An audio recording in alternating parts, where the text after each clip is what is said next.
Sudah ada Pak Al-Khaidar. Pak Al-Khaidar, selamat malam. Ya, selamat malam.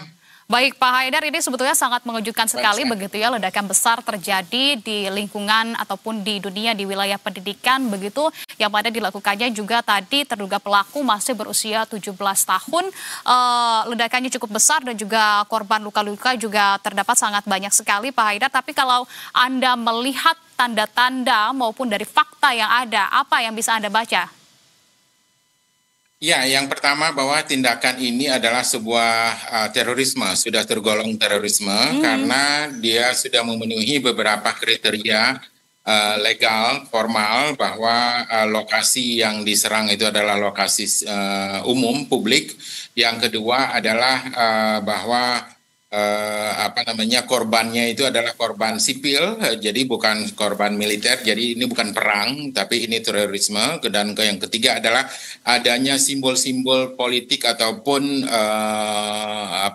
ideologi tertentu di belakang aksi ini. Jadi ini sudah merangkum semua kriteria itu dan itu sudah tergolong sebagai tindak pidana terorisme. Namun apakah pelakunya itu adalah pelaku dari kelompok terorisme lama atau terorisme baru, itu ada dua kemungkinan. Yang pertama adalah bahwa dia adalah pengikut atau copycat dari brand tentara.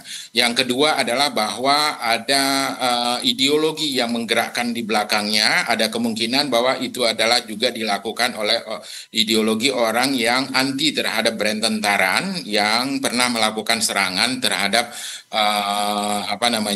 orang-orang Muslim di Masjid Christchurch di New Zealand. Tapi Di tahun 2019 itu ya?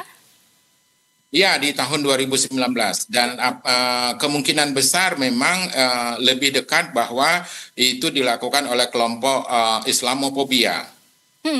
Namun yang menarik Pak Haidar, tampaknya ada pandangan berbeda. Tadi kami sempat berbincang mewawancarai dengan Kepala Badan Intelijen Strategis atau BAIS, Kepala BAIS periode 2011-2013 begitu, Pak Sulaiman Ponto. Sementara kalau Pak Sulaiman Ponto ini berpendapat tampaknya tidak sampai pada jaringan tertentu ataupun ideologi tertentu semacam paham radikal begitu terkait dengan terorisme. Namun ini murni karena rasa keingintahuan ekstrim dari pemuda ataupun dari siswa tersebut. Bagaimana tanggapan Anda?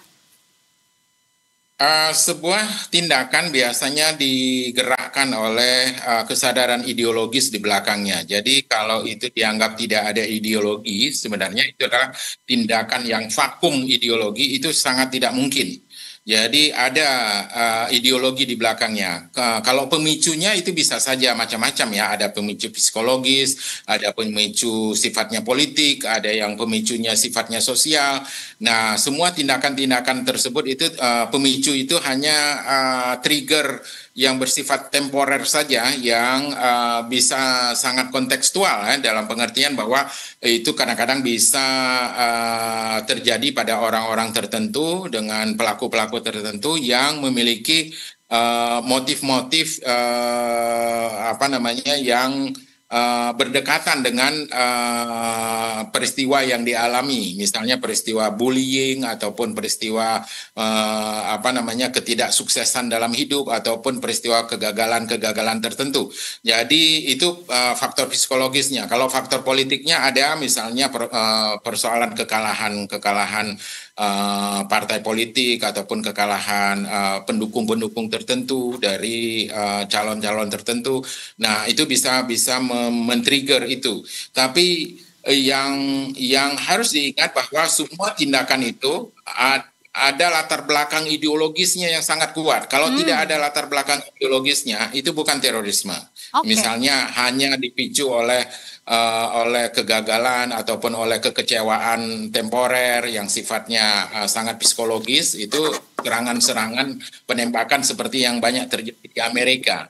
Dan itu bukan terorisme kalau yang banyak tindakan-tindakan seperti itu. Tapi kalau yang ini sangat jelas memperlihatkan tindakan terorisme. Cuman apakah ini Islamophobia, kelompok Islamophobia atau kelompok Wahabi takfiri. Jadi dua kemungkinan ini yang harus ditelusuri oleh polisi. Oke, baik. Nah, karena tadi Anda sudah menyebutkan begitu ya bahwa memang sebetulnya di balik aksi ataupun tindakan tersebut memang ada kemungkinan dari ideologi tertentu begitu ya, unsur ideologisnya begitu. Tapi apakah menurut Anda pelaku seperti ini khususnya adalah usia di 17 tahun kemudian terjadinya adalah di dalam lingkungan sekolah begitu ya.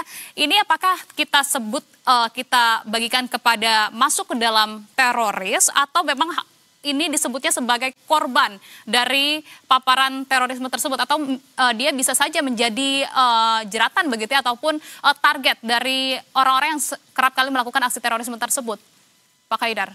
Iya, ada kemungkinan seperti itu. Apakah dia menjadi korban atau dia menjadi pelaku aktif ya? Tapi kebanyakan juga seperti yang terjadi dalam bom Surabaya, banyak anak-anak yang juga terlibat yang sebenarnya walaupun mereka masih di bawah umur dalam kategori legal, dalam kategori hukum, itu tapi mereka sudah diindoktrinasi secara sangat intens oleh keluarganya sehingga dia adalah pelaku juga. Jadi kita tidak bisa menolak kemungkinan anak-anak sebagai pelaku. Jadi dalam terorisme ini ada woman as weapon, ada children of weapon. Jadi ada banyak kemungkinannya.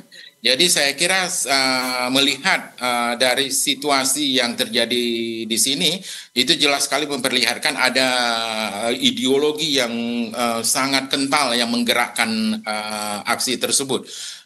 Kemungkinan besar memang itu ideologi Islamofobia. Pak Haidar, ada senjata mainan di sana bahkan bertuliskan "Welcome to Hell". Apakah hal tersebut ini juga menjadi salah satu indikasi ataupun simbol begitu ya yang menunjukkan memang seperti yang Anda sampaikan ini menjadi situasi di mana ada ideologi tertentu di sana, terutama adalah doktrinisasi yang memang sudah dilakukan begitu, entah dari pihak-pihak yang mana yang melakukan doktrinisasi tersebut. Tapi menurut Anda apakah ini menjadi ancaman yang cukup ekstrimkah untuk kemudian juga kita tahu ini sudah artinya sudah menembus ya dari lingkungan pendidikan, Pak Haidar? Ya, saya kira itu harus diteliti secara lebih lebih mendalam ya oleh pihak aparat keamanan terutama Densus 88 karena memang frase-frase yang dituliskan di senjata tersebut itu memperlihatkan frase-frase yang simbolik ya, pengaruh simbolik dari aksi tersebut.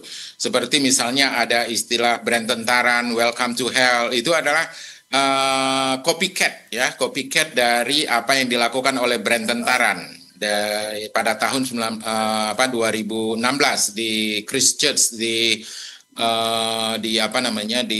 New Zealand. Dan kemudian ada kata-kata juga Alexander Bissonnette yang merupakan pelaku penembakan masjid di Quebec ya di Kanada. Ada kata-kata juga Anton Lundin Peterson yang merupakan pelaku serangan di sekolah di Swedia. Ya, ada juga Josue Estebanes ya, pelaku pembunuhan bermotif ekstremis di Spanyol. Jadi ada juga angka-angka seperti 1189 itu adalah Six of Acre. Bagian daripada perang salib dan ini menunjukkan bahwa ada ideologi Islamofobia yang sangat kental yang menggerakkan itu atau bisa jadi itu merupakan kemungkinan kedua yaitu bahwa itu digerakkan oleh Wahabi Takfiri ya, yang juga sering melakukan tindakan balasan terhadap apa yang dilakukan oleh brand tentaran. Jadi pengaruh brand tentaran di sini memang harus diteliti secara lebih mendetail, lebih mendalam oleh aparat kepolisian. Oke, jika kita berasumsi ini merupakan korban paparan ideologi terorisme tersebut, lantas tanda-tanda yang mungkin bisa, tanda-tanda awal begitu ya, indikasi awal yang mungkin bisa dibaca oleh guru, terutama karena ini memang terjadi adalah di lingkungan sekolah begitu ya, maupun orang tua sebelum anaknya melangkah sejauh ini kemudian menimbulkan adanya banyak korban luka bahkan sampai dirinya sendiri pun menjadi korban begitu. Bisa jadi begitu kan dari anak tersebut memang tidak apakah memang tidak mengetahui secara jelas begitu ya dampak yang akan terjadi padanya maupun bagi faktor-faktor eksternal lainnya? Menurut Anda seperti apa? Iya, kebanyakan pelaku teror biasanya sudah berada di bawah kontrol ideologis tertentu ataupun situasi psikologis yang sangat mendalam yang menurut Profesor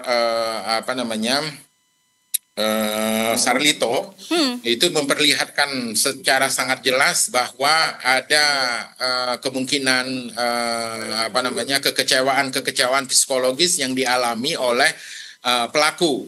Dan ketika kekecewaan itu menguasai dirinya, maka kemudian dia tidak sadar lagi konsekuensi dari tindakan atau aksi yang dia lakukan itu.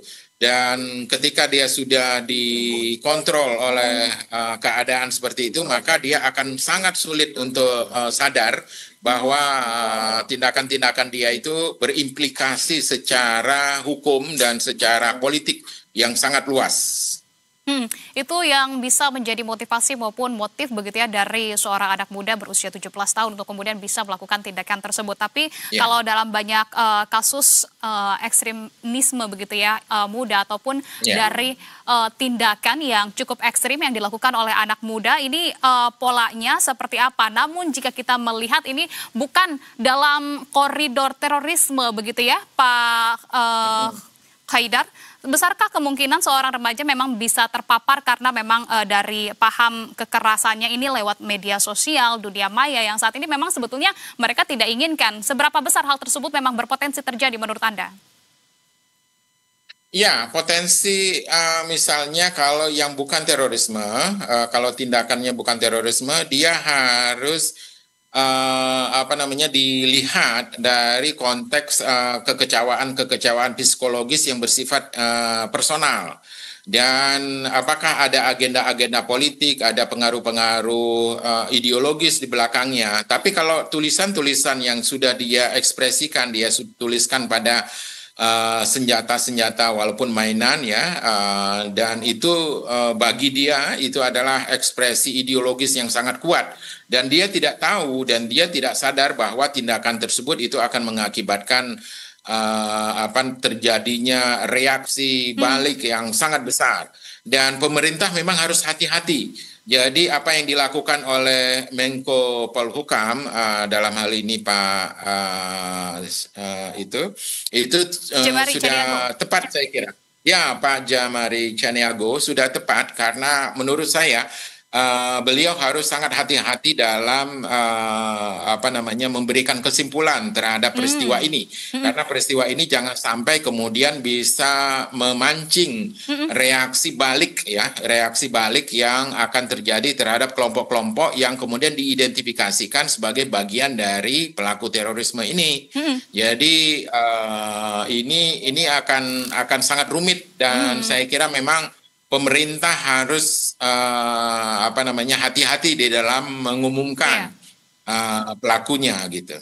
Ya, ketika ini memang sederhananya adalah bukan dari gerakan jaringan terorisme begitu ya, namun disebut-sebut dengan adanya asumsi pertama dari jaringan mereka, kemudian ini akan bisa menimbulkan atau memicu indikasi lainnya begitu ataupun aksi lainnya yang mana kita tidak inginkan, namun yang pasti dapat dilihat perbedaannya sangat detail adalah ketika memang ini tidak berkaitan dengan aksi terorisme adalah terkait dengan ideologi yang memicu utamanya tadi ya Pak Haidar. Ya, betul sekali. Ya, jadi kalau ini memang lebih banyak situasi kekecewaan psikologis personal, saya kira memang itu tidak ada ideologi yang kuat yang menggerakkan di belakangnya. Tapi kalau ada ideologi kuat itu yang agak mengkhawatirkan dan pemerintah memang harus mengantisipasinya ini secara lebih bijak gitu. Oke, baik. Terima kasih kalau begitu atas pandangan yang sudah Anda bagikan, Pak Al Haidar. Selamat malam, salam sehat selalu untuk Anda. Ya, selamat malam. Baik, pemirsa.